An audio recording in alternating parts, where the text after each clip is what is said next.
Hey guys, so in this video I will be going over part 3 of the actual strategy that I use. The first part was the actual ad strategy, making the ad. The second part was the appointment setting process, and now this part is going to be all about sales. In no way am I a sales expert, but I've been learning from somebody who's done over $1 million in sales. He's been a closer for a while now, and I've been learning from him, so I'm going to take all that knowledge that I've learned from him and I'm going to share it with you today. So this is the third part again. Like I said, let's jump right into it. What we're going to be talking about in this is framing the sales call and the call framework. So this is really important. I use this framework for every single call. Once you have a framework, you need to use it for every single call. Obviously, the little minute details are going to be different in each call, but you should be having the same framework in your calls every single time. This is going to allow you to close a lot more calls. So I'm also going to go over tonality and making sure you know what you should be, how you should be sounding in each stage. So there's really only two tonalities that I use, and the first one is just a curious tonality, like inquisitive. You're asking questions, you want to know the answer. So that is going to be used for the intro and discovery phase, and I'm going to get into what the intro and discovery phase is like, and that's going to allow you to connect why you would be more curious in those phases. So the inflection in your voice, you want it to go up. So you want to be asking questions, you want to be calm, you want to be like, so what do you mean by that? You said that you have been working in the gym, on the gym floor for like 9-10 hours a day and you're getting no money. Like, how does that make you feel? Something like that, where you're calm, collected, your tone is curious, you are actually trying to help. So let's go ahead and get into the intro and discovery phases. But the 5 sections that I use are the intro, discovery, diagnosis, recap, offer, /3 pillars, and close. So number 1 is the intro. This is how you open up the sales call. And you want to confirm a few things because you don't want to waste your time on the call. So you can have a question that you ask people. So this is what I would say when I'm opening up the call. I'd ask them about their day, what they did, whatever like that, getting that small talk out of the way. And then I would say, so thanks for hopping on the call. I just wanted to give you a rundown on how this is going to go. So first, I'm just going to get to know you a little bit better. I'm going to ask a few questions about you and your business, if your goals, your issues, anything like that. Then I'm going to tell you what I'm about and the whole process, how it would be like working with me. And then if you like everything, all I need is a clear yes or no. And so after you say all I need is a clear yes or no, they're going to be like, okay, or they're going to be like, well, I don't know if I'm going to make a decision on this call. And so if they say that, you know they're not going to make a decision. All you would want to do is turn this into a 2-call close. So you would go through the intro and discovery phases, and then talk a little bit about your program, give them a rundown, just a very high-level rundown on your whole process, but you wouldn't be telling them the price or anything like that. So, and then you would set up another time to call to actually discuss in depth what you do and the pricing. So just for the intro, this is how you're going to open up the sales call. You want to confirm a few things to make sure you don't waste time on the whole call. And you also want to make sure that you frame the call properly so you can ask the right questions to get the desires and pain points to eventually go for that close. So some example questions are, what attracted them to the call? Do they still have time to set aside? Are they undistracted? Confirm their avatar. Are they actually the right fit? Are they a decision maker? So asking if they're a decision maker, that would just look like, yeah, so before we jump right into this, I just want to make sure, are you the one who's going to be making the decision, or do you need another partner here with you?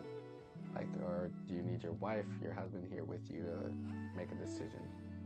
And they'll tell you, they'll be like, no, I'm the decision maker, or they'll be like, I don't need my wife, husband, or other partner. So then what you would do is just turn it into a 2-call, close again, go through the intro discovery, but then have a second call.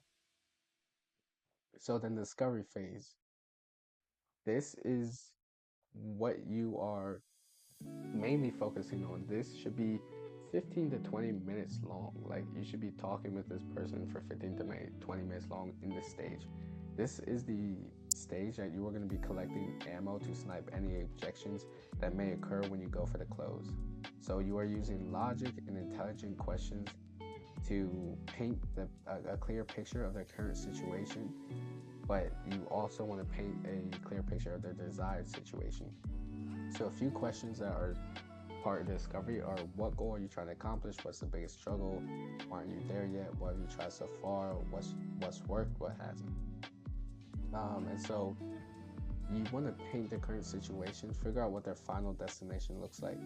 What happens if they get there? What's the cost if they don't do anything? Pain points. Create a gap to increase value for solving the problem. And then that could look like, you mentioned X attracted you to the call with me today. What are the biggest challenges stopping you or slowing you down? What have you done so far to address the problem? At what point did you determine this was a problem? How long have you wanted this? And then you can also ask, like, why do you think this would work for you? So for me, when I'm running ads, why do you think ads are the solution to your problem? If you're a fitness coach, why do you think my program is the solution to your problem? Why do you think getting a coach is the solution to your problem? So stuff like that. Paint the current situation and then paint a desired situation. So what are their end goals like? This should be, like I said, 15 to 20 minutes long. Do not rush this. Like, do not rush it at all. Here's some more questions. So, what was your weight this is for a fitness coach. What was your weight this month? Last month? If weight is up, what happens if we don't hit the deadline or solve this problem? If weight is down, seems like you were seeing a bit of a downtrend. What additional outcome are you looking for? If weight is stagnant, how long has it been like this? What would you say would be the most ideal outcome for you if you were to find a way to accomplish X goal? And so you need a real amount. You need a number or value that they're trying to get to, or a number of value that they are in right now that they're trying to get out of. So for somebody who's a business, like, they could be making 5K, they're trying to make 15K. Somebody who's trying to lose weight, they could be at 200, they want to be at 185, something like that. So just find the deep intrinsic value. And then more lines to use in the discovery call. This is to just probe at what they're saying. So a lot of business owners, if you're doing B2B, they'll know what discovery is, they know what intro is. If you're doing B2C, this is how you probe just to get more emotions out of people.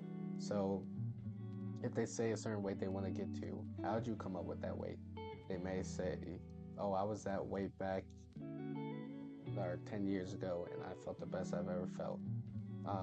You can always ask, how committed are you to that? Do you actually believe that? What's happening that's stopping you from moving forward? How long can you stay in that? How long are you willing to tolerate that? So these are just probing questions that are going to get people talking more, and it's going to build that emotion up. And so this also is logical, but there's some emotion. So you want to be logical in your questioning, but your logical questions are going to bring out emotions within people, which is needed for somebody to buy something. But then it's also logical for them because they're like, I've been stuck in this position and this dude knows my pain points. This person knows exactly what I'm struggling with. They were in my position before, they're now here. Like, why wouldn't I do this? That's what you want from your sales calls. And then diagnosis, Diagnosis, then diagnosis, that is just recapping the discovery process. So prospect needs to confirm that the problems you surface are true, and then also go over anything that you've missed. So price point is always easier to increase by the perceived value of what you have to offer. Perception is reality. So sell them what they want and give them what they need. So you would say, cool. So next step, I think you'd be an amazing fit for what we offer. Or you can say, and then we can open the floor for questions. So just ask them if they have any questions, basically. So you're just going to recap what they told you, and that is going to move into the next part, which is telling them what you actually offer. So the offer here is basically just running down your whole process. What I do is 3 pillars that separate me from other businesses. So I don't go crazy into literally everything that I do, but the 3 pillars is what makes me different from other companies. And my 3 pillars are: I teach people ads. So my 3 pillars are: I teach people ads.